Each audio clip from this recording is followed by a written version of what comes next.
It must be several months ago now, and I had an unfortunate encounter with a drunk. It was getting late, but as it was midweek I figured that it ought to be quite quiet. I was dressed in my office attire of white blouse, black jacket, and miniskirt. I decided to wear my 4 heels as I was planning on venturing further afield this time. If I wore my 5 heels I can only stay out for a limited time before I really struggle to stay on my feet, although the excitement of being dressed is well worth it. I spent ages applying my makeup and setting my wig. I think I've finally worked how to apply to makeup around the eyes properly, which really boosted my confidence. As usual, I put on my deep red glossy lipstick. Next on was my clip-on earrings and a splash of Chanel perfume. I checked myself in front of my full-length mirror, adjusted my skirt so that my stocking tops were properly covered, and grabbed my handbag before heading for the front door. I stood and listened for a while to make sure none of my neighbors were coming or going, and when I heard nothing, made my move. I made my way down the stairs carefully, trying not to let the metal tips of my heels click too loudly, and when I got to the front door, I paused quickly to make sure my skirt hadn't ridden up. All was fine. Anxiously I opened the door and quickly looked up and down the street to make sure no one was about and stepped outside. This was my first time out in my 4 heels, and after being out on several occasions in my 5 ones I thought it would be quite easy to walk, but as usual, being accustomed to walking on soft carpet disillusions you into believing that walking outside is no different. I quickly realized how wrong my assumptions were after only a few steps. I did finally adjust myself to taking smaller, more feminine steps and made sure my posture was correct too as I looked at my reflection in the windows of the parked cars. I didn't go all the way to the end of the street as this takes me back onto a really well-lit main road, so I walked up a side street to the next residential area. This was when I noticed a younger, obviously drunk student guy, coming towards me.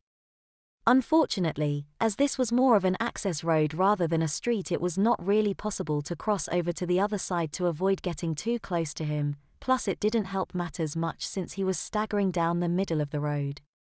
Being the only female, at that time of night he wasn't shy in blatantly eyeing me up.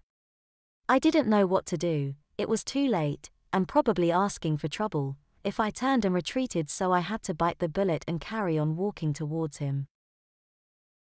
I didn't rush myself, and all the while I tried to avoid looking nervous. Instead, I found myself mimicking his drunken stagger by also appearing uneasy on my feet and not walking in a straight line, so he might have thought I too was returning from a night out. As we passed I could feel him quite unashamedly staring over at me, looking at me up and down, but I didn't acknowledge him. I knew, from the lack of footsteps, that the drunk chap had stopped and was watching me as I walked away from him. Then it happened. He started shouting towards me. I don't know what exactly, but I knew that if I turned around then that would be his invite to come over. At the same time, I was also unsure if he was shouting at me thinking I was a genuine girl, or if he was getting abusive because he had figured out that I wasn't what I made myself out to be. I ignored him and carried on my way without looking back, hoping that he wasn't going to come running after me swinging his fists. I was lucky, and that was the last I saw of him. I turned right off this road and continued my journey up the street, heart racing in case of any further encounters. I carried on with my venture. I got to the crossroads at the end of the street. My initial plan was to take a right, but this would miss out a good 20 minutes of a possible detour, so I changed my planned route. I went left instead and took the much longer route, a few more streets, and I was back to where I had begun. By this time I was beginning to grow accustomed to walking comfortably in my heels and was loving the clicking the metal tips were making against the pavement and the road. Rather than go home now, I continued up another street totally unplanned. This street was much quieter and not so well lit up, although it was terraced houses on either side with no dark recesses for the potential of any lurkers. Because of the high walls, I was much more conscious of the loud echo from my heels, but this just added to the excitement of being dressed the way I was. I walked the whole length of this street like this, always looking back over my shoulder to make sure no one had suddenly appeared. I had to now take a right to get back onto the right street to go home, and further down the end of this road were 2 guys walking away from me, both with baggage, by the looks of things probably heading for the bus or train station. I had to quickly readjust my skirt to look respectable, but from their range, it wouldn't have been possible to see much anyway. I was surprised neither of them turned around with the clicking of my heels. They both seemed to be really getting into their conversation, whatever that was about. Knowing that they were going to be heading down some stairs soon, I changed my route again so that I would be approaching them just before they started descending.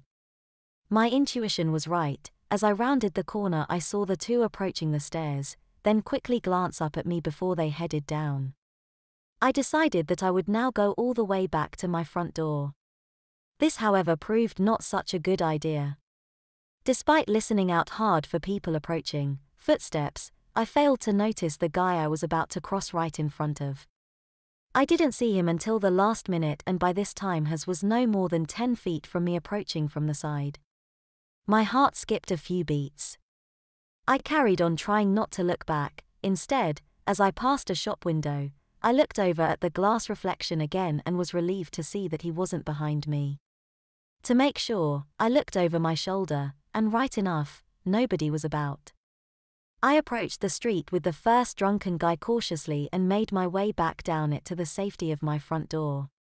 As I rounded the corner, I noticed there was an older cleaning lady in one of the offices standing outside having a cigarette break.